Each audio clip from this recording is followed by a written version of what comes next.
Si vous aimez les Enemy to Lovers, j'ai ce qu'il vous faut. Est-ce que je vais trouver mon peuple? Je ne sais pas. Je ne sais pas si vous connaissez ce C-drama qui est sorti il y a un petit moment qui s'appelle Everyone Loves Me. Du coup, c'est un drama qui avait quand même pas mal fait parler de lui à l'époque. C'est un drama dont j'aimerais vous parler parce que je l'avais quand même bien apprécié à l'époque.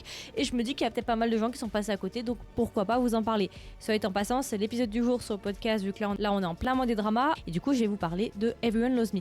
Alors du coup, Everyone Loves Me, de quoi ça parle? Ça parle de notre personnage féminin qui est juste là. On nous explique au début du drama qu'elle a un énorme crush sur un de ses camarades d'université, du coup qui est notre personnage masculin juste à droite. Et le jour justement de leur cérémonie de fin d'études, elle va entreprendre justement de lui avouer entre guillemets justement ses sentiments. Sauf que elle va se faire rejeter minablement. Mais c'est pas une tempête qui va se prendre, elle va se prendre un ouragan. À partir de là, elle va décider d'abandonner et de passer à autre chose. Mais de l'autre côté, en fait, ce qu'on ne savait pas, c'est qu'en fait notre personnage masculin, lui, il a effectivement un crush. C'est la raison pour laquelle il a rejeté le personnage féminin. Il lui a dit non, j'ai déjà quelqu'un que j'aime. Simplement parce que le personnage masculin, il a un jeu vidéo auquel il adore jouer.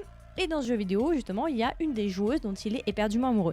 Sauf qu'en fait, il va se rendre compte que la personne dont il est amoureux dans le jeu vidéo, en fait, c'est cette fille qui vient de rejeter misérablement. Et à partir de là, il va tout faire pour essayer de la reconquérir et essayer justement de réparer, entre guillemets, l'erreur qu'il a fait. Et ils vont se retrouver à retravailler ensemble. Voilà, je ne vais pas vous en dire trop. Donc, c'est vraiment une romance sur fond de travail, parce que du coup, la grande partie quand même de l'histoire sera dans le monde professionnel, plus un petit peu aussi de e-sport.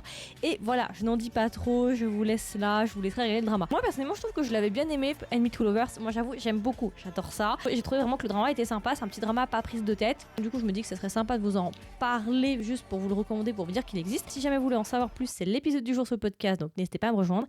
Et si jamais, n'hésitez pas à me dire en commentaire si vous comptez le voir ou si vous l'avez vu, qu'est-ce que vous en avez pensé. Dites-moi tout ça.